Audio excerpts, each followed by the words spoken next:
আসসালামু আলাইকুম রহমতুল্লাহি ওবরাকাতুহু। আশা করছি প্রিয় শিক্ষার্থীবৃন্দ আপনারা ভালো আছেন। আপনাদের সামনে নিয়ে আসছি আর্থিক বিবরণী। এটি অনেকের মধ্যে করা এই করা সাবজেক্টকে ইজি করার জন্য আপনাদের কাছে আমি হাজির মোহাম্মদ সুমন মিয়া। আপনারা এই চ্যানেলটিকে সমৃদ্ধি করার জন্য লাইক, কমেন্ট এবং শেয়ার ও সাবস্ক্রাইব করে রাখবেন, যাতে করে আমাদের নতুন ভিডিও আসলেই সাথে সাথে আপনি পেয়ে যেতে পারেন। ধন্যবাদ। আমরা শুরু করতেছি আর্থিক বিবরণী। এই আর্থিক বিবরণী আমি বিভিন্ন অংশ করে থাকব। যেহেতু আপনারা ইন্টারমিডিয়েট আছেন, সেহেতু আপনাদেরকে জানতে হবে আর্থিক বিবরণী আসলে কী।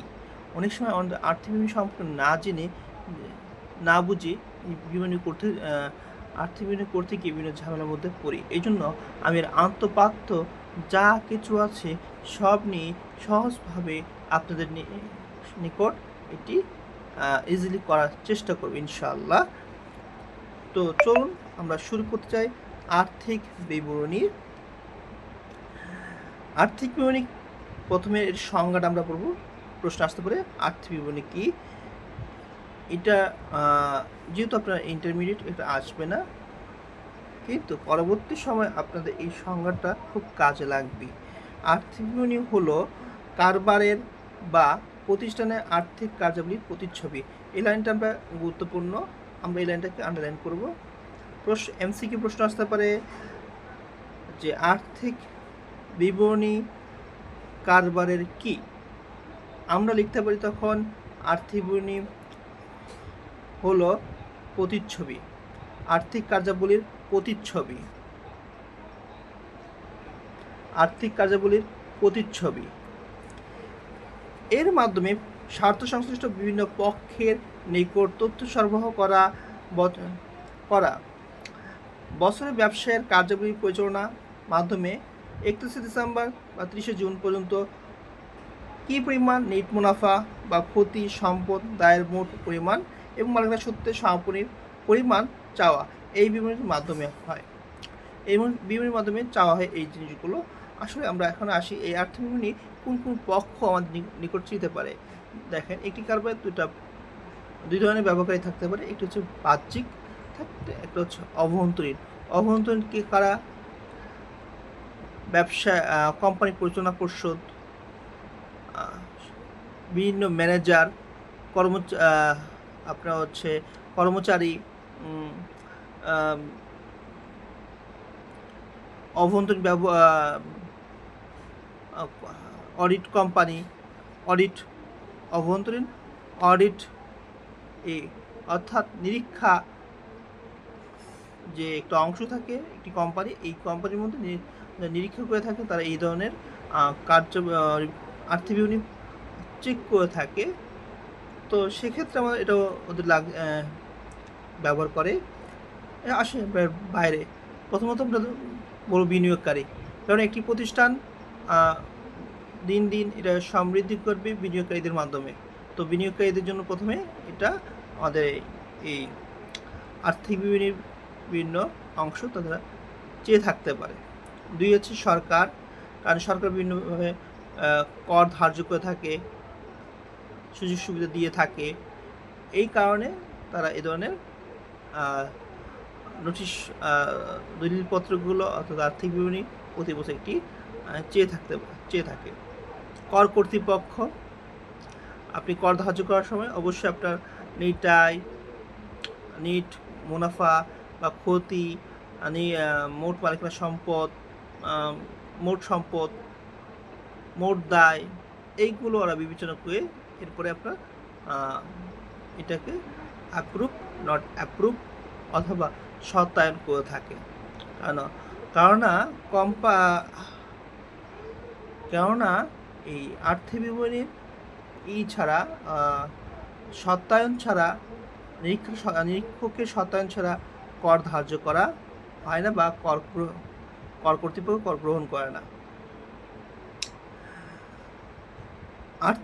বিভিন্ন আর্থিক প্রতিষ্ঠান, ব্যাংক, বিমা কোম্পানি, তাদের সাথে আমরা যদি পার্টনার ব্যবসা করে থাকি অথবা তারা আমাদের কোম্পানিতে বিনিয়োগ করে থাকে, অবশ্যই তারা এগুলো চেক করে থাকবে। আরও আছে যেমন পাওনাদার, দেনাদার, এছাড়া আরও অনেক প্রতিষ্ঠান। যাই হোক, এর উদ্দেশ্য কি? আসুন, এর উদ্দেশ্যটা আমরা বছর শেষে আর্থিক ফলাফল নির্ণয় ও আর্থিক অবস্থা প্রদর্শন। তাহলে উদ্দেশ্য কি? এখানে আন্ডারলাইন করবেন যে উদ্দেশ্য কি। আর্থিক বিবরণী তৈরি যে করবেন এর উদ্দেশ্য কি? আর্থিক বিবরণী তৈরির উদ্দেশ্য হচ্ছে আর্থিক ফলাফল নির্ণয়, আর্থিক অবস্থা প্রদর্শন। চলুন এর বৈশিষ্ট্যগুলো আমরা আলোচনা করি। এর বৈশিষ্ট্যের মধ্যে শিরোনাম। আপনি যে বিবরণী প্রস্তুত করবেন, যখন যে বিবরণী প্রস্তুত করবেন তখন সেই বিবরণীর নাম উল্লেখ করবেন। যেমন আমি যদি বিশদ আয় বিবরণী প্রস্তুত করে থাকি, তো বিশদ বিবরণী আমি লিখব, বিশদ আয় বিবরণী লিখব। আমি যদি মালিকানা সত্ত্ব বিবরণী লিখে থাকি, তো তৈরি করতে হয় তুমি মালিকানা সত্ত্ব বিবরণী তৈরি করব, এটার নামটা লিখব। অর্থাৎ যখন যে বিবরণী প্রস্তুত করবেন তখন সেই বিবরণীর নাম লিখতে হবে। চূড়ান্ত হিসাব, যেহেতু এটা আমরা ফাইনাল স্টেটমেন্ট তৈরি করতেছি, সেহেতু এর নিট ব্যবসা বিশদ আয় বিবরণীর মাধ্যমে নিট আয় বা নিট ক্ষতি নির্ণয়ের মাধ্যমে আর্থিক অবস্থা তৈরির জন্য এগুলো প্রয়োজন হয়। এই জন্য চূড়ান্ত হিসাবের ক্ষেত্রে এটি ব্যবহার করা হয়। সময়, সাধারণত আর্থিক বিবরণীগুলো 1 বছর হয়ে থাকবে। আমাদের দেশে অনেক কোম্পানি বা অনেক ব্যবসা মালিক জানুয়ারি 1 থেকে শুরু করে ডিসেম্বর 31 পর্যন্ত শেষ করে দেয়। এরপর তারা বিভিন্ন আর্থিক বিবরণী প্রস্তুত করে। এছাড়াও আরেক ধরনের ব্যবসা প্রতিষ্ঠান আছে যারা জুলাই 1 থেকে ব্যবসা শুরু করে পরবর্তী বছর জুনের 30 তারিখে ব্যবসার হিসাব ক্লোজ করে। এই হচ্ছে সময়, তাহলে সাধারণত 1 বছর হবে।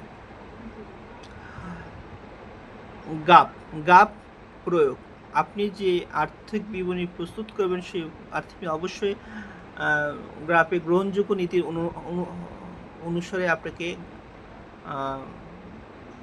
আর্থিক বিবরণী প্রস্তুত করতে হবে।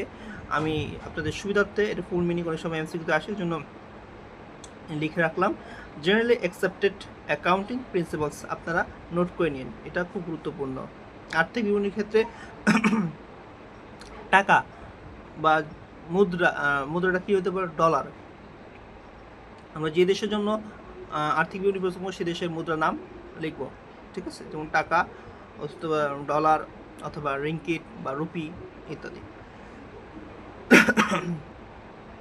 মন্তব্য ব্যাখ্যামূলক টিকা, এটা কী ধরনের বৈশিষ্ট্য? আর্থিক বিবরণী অনেক সময় সহজে বুঝতে না পারে, তাহলে আমরা কি করব? আর্থিক বিবরণী বোঝার জন্য আমরা বিভিন্ন ব্যাখ্যা দেব, এই যে ছোটো আকারে ব্যাখ্যা দেব, হিসাবকে যাতে সুস্পষ্টভাবে বুঝতে পারি, স্বচ্ছভাবে বুঝতে পারে। কারণ হচ্ছে হিসাব বিজ্ঞান আমরা আর্থিক বিবরণী প্রস্তুত করবো মানুষকে বোঝানোর জন্য, সে না বুঝতে পারে তাহলে তো আমরা আর্থিক বিবরণী করে ওটা ব্যর্থ হয়ে যাবে। সেজন্য আমরা করব যে জটিল বিষয়গুলো হচ্ছে এটাকে সহজভাবে সুস্পষ্টভাবে উপস্থাপন করব। এই জন্য মন্তব্য ব্যাখ্যামূলক টিকা দিতে হয়। আর্থিক বিভিন্ন অংশ, আমরা আর্থিক বিভিন্ন অংশে আসি, এখানে অনেকবার এমসিকিউ আসছে, ভবিষ্যতে আসবে। আন্তর্জাতিক হিসাব মান কত অনুযায়ী তৈরি করা হয়? হিসাব মান 1 অনুযায়ী বা IS 1। আমাদের এখানে 5টা আর্থিক বিবরণী প্রস্তুত করতে হয়। এই IS 01 এর কর্তৃক 5টা আমাদের আর্থিক বিবরণীর অংশ রয়েছে। এর মধ্যে প্রথম হলো বিশদ আয় বিবরণী, যেটা আমরা ইংলিশে বলি ইনকাম স্টেটমেন্ট। 2 নম্বর মালিকানা সত্ত্ব বিবরণী, যেটাকে আমরা বলি অনার্স ইকুইটি স্টেটমেন্ট। আর্থিক অবস্থা বিবরণী, যেটাকে আমরা ইংলিশে বলি financial statement, financial balance sheet, আপনারা এখন ব্যালেন্স শিটও বলে অনেকে। Financial position statement. নগদ প্রবাহ বিবরণী, ক্যাশ ফ্লো স্টেটমেন্ট। আর্থিক বিবরণী সংযুক্ত notes comprising financial explanation notes. তো এটা আমাদের এগুলো তৈরির মাধ্যমে এই আর্থিক বিবরণী প্রস্তুত করা হয়। আর্থিক বিবরণীর প্রতিবেদনের মাধ্যমেই একটি কোম্পানির পূর্ণাঙ্গ আমরা চিত্র পাই। আজ এই পর্যন্ত প্রিয় শিক্ষার্থীবৃন্দ, আপনারা আশা করি উপকৃত হয়েছেন। যদি কোনো কিছু না বুঝে থাকেন অবশ্যই কমেন্ট করবেন। আমরা এই ক্লাসগুলো কাজ ভালো করার জন্য কি পদক্ষেপ রয়েছে আপনাদের পরামর্শ চাই। যেহেতু এটি চ্যানেলটি যাত্রা শুরু হয়েছে, আমাদের একটাই উদ্দেশ্য, সেটা হচ্ছে আপনাদের মঙ্গল সাধন হোক এমন একটা ক্লাস নিয়ে, যে ক্লাসের মাধ্যমে আপনারা কিছু শিখবেন এবং শিক্ষার মাধ্যমে বাস্তবে এটার প্রয়োগ ঘটাবেন। এই প্রত্যাশা রেখে আজকে মতো শেষ করছি। আবারও আসসালামু আলাইকুম রহমতুল্লাহি ওয়া বারাকাতুহু। আল্লাহ হাফেজ।